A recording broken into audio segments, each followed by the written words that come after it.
आप देख रहे हैं reader messenger network Hindi newspaper व डिजिटल चैनल।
जब तक वोटर लिस्ट अभी तक नहीं आ पाई।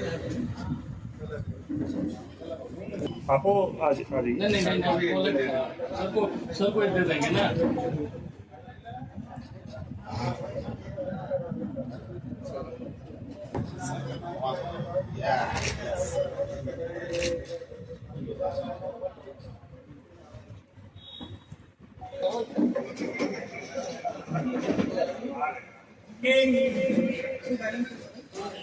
सम्मान के तहत इन्होंने आम अधिवक्ताओं और युवा अधिवक्ताओं से, हम इनके बहुत आभारी हैं जिन्होंने अल्लाहपुर के इस पावन धरती पर अपने आवास पे हमें बुलाकर बहुत एहसान किया हमारे ऊपर, और हम बहुत बहुत आभारी हैं चंद्रजीत यादव के और यहाँ उपस्थित सभी देवतुल्य आम अधिवक्ता और युवा अधिवक्ता। हम आपके भी आभारी हैं कि आप सभी लोग यहाँ आए। अब घंटे 24 घंटे मतलब 24 घंटे किसी भी आप हमें बुला सकते हैं और हम आपकी रक्षा सुरक्षा के लिए अपने प्राणों की बाजी लगाने के लिए सदैव तत्पर हैं। और इसमें किसी प्रकार का कोई शक आम अधिवक्ता को होना नहीं चाहिए। चाहे जितनी बाधाएं आए, चाहे जितने आरोप प्रत्यारोप लगे मेरे ऊपर, लेकिन मैं इसकी परवाह किए बिना आपके रक्षा और सुरक्षा के लिए किसी भी हद तक जाते हैं, जाता हूँ, जाता रहूंगा, ये गारंटी है। चंद हो सकते हैं,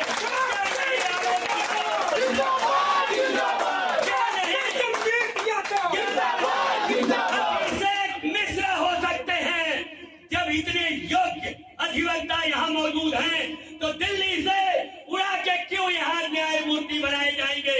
हम सभी अब इसका भरपूर विरोध करेंगे और माननीय उच्च न्यायालय से ही जजों की नियुक्ति होगी, ये मेरा आपको वादा है। हाईकोर्ट का चुनाव का निर्णय तारीख तय हो गई है और समस्याएं बहुत हैं, तो किस तरह उसको निराकरण करेंगे? चैम्बर की भी बहुत समस्याएं हैं और भी समस्याएं, हेल्थ की समस्याएं हैं और अधिवक्ताओं पे बहुत घटनाएं भी हो रही हैं, उसकी भी समस्याएं, तो किस तरह उसको निर्धारण करेंगे? देखिए, आप भाई पत्रकार लोग हैं,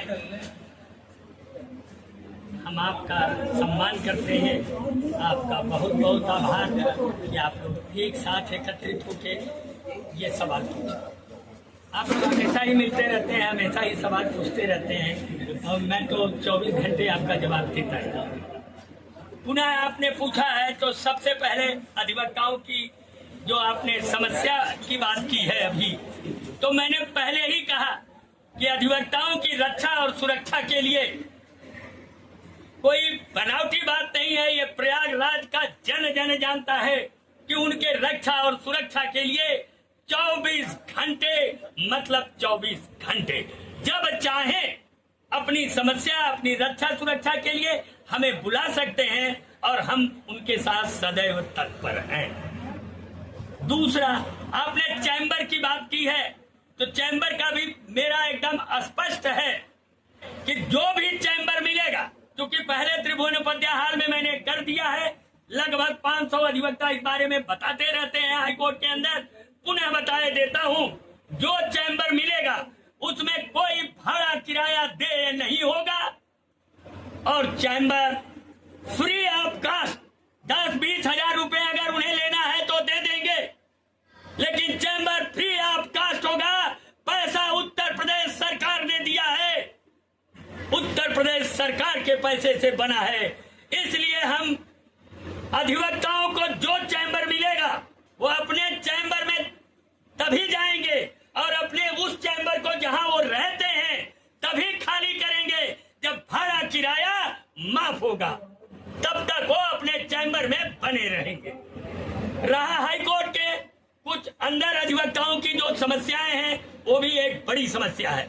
अगर कोई मुकदमा फ्रेश है और एक बार अगर वो पास ओवर हुआ, वैसे भी 500-400 मुकदमे फ्रेश में लगते हैं जो होते नहीं, अगर वो मुकदमे पास ओवर हुए, जैसे पहले परंपरा थी कि बैकलॉग फ्रेश बन के अगले दिन आता था, तो अब वही परंपरा लागू कराया जाएगा, ये मेरा अपना मानना है।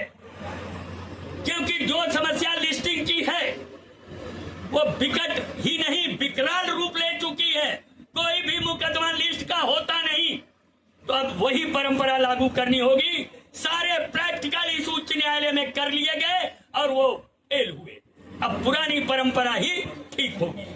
दूसरा, माननीय उच्च न्यायालय में दिल्ली हाई कोर्ट से भेजा जाता है न्यायमूर्ति बना के, मेरा मानना है कि इलाहाबाद उच्च न्यायालय में बहुत ही योग्य और काबिल अधिवक्ता रहते हैं।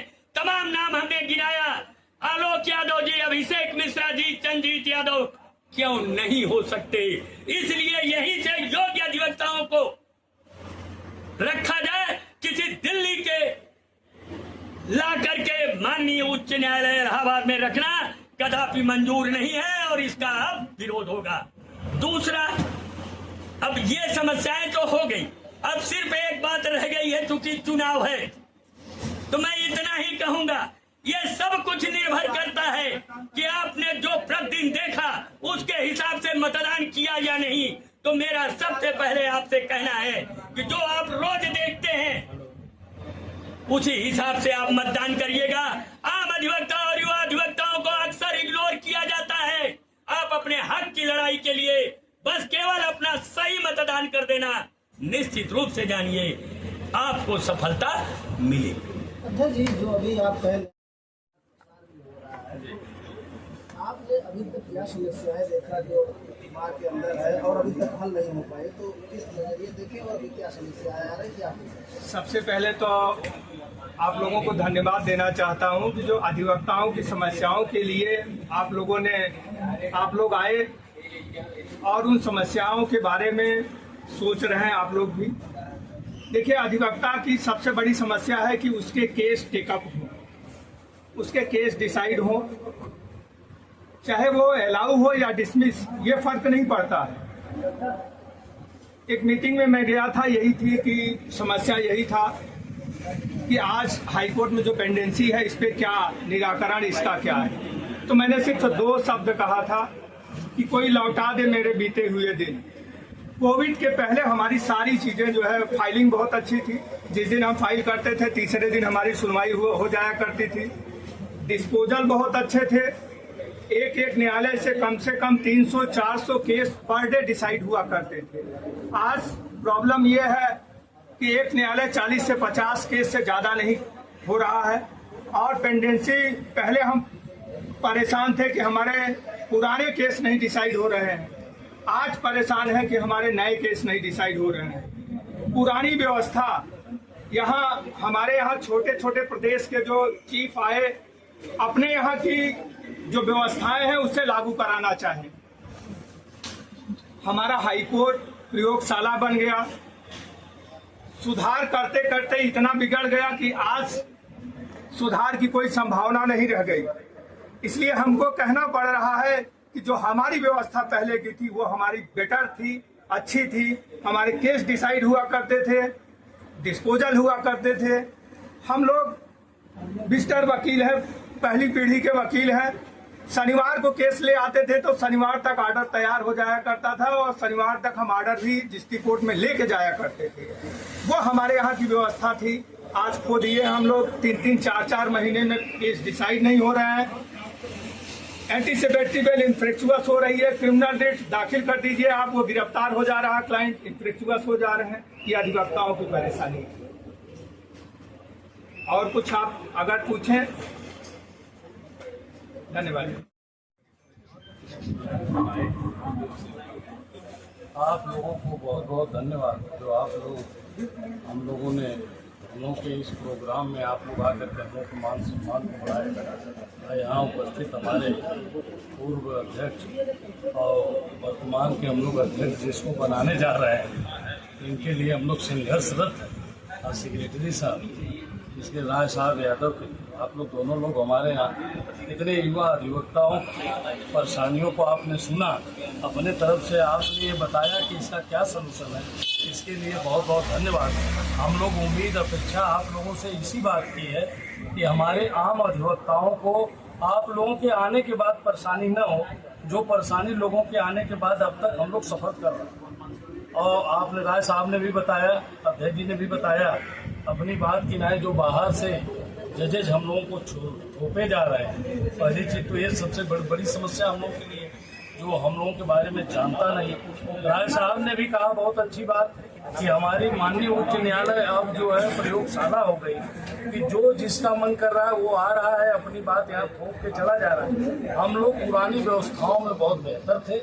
अब आप दोनों लोग जब आए, आप लोग जब यहाँ जो है निर्वाचित होने के बाद आए, तो हम लोगों की समस्याओं को सुने, हमारे छोटे भाई जो आम अधिवक्ता हैं उनकी समस्या सुने, यही हमारा आग्रह है। बहुत बहुत धन्यवाद।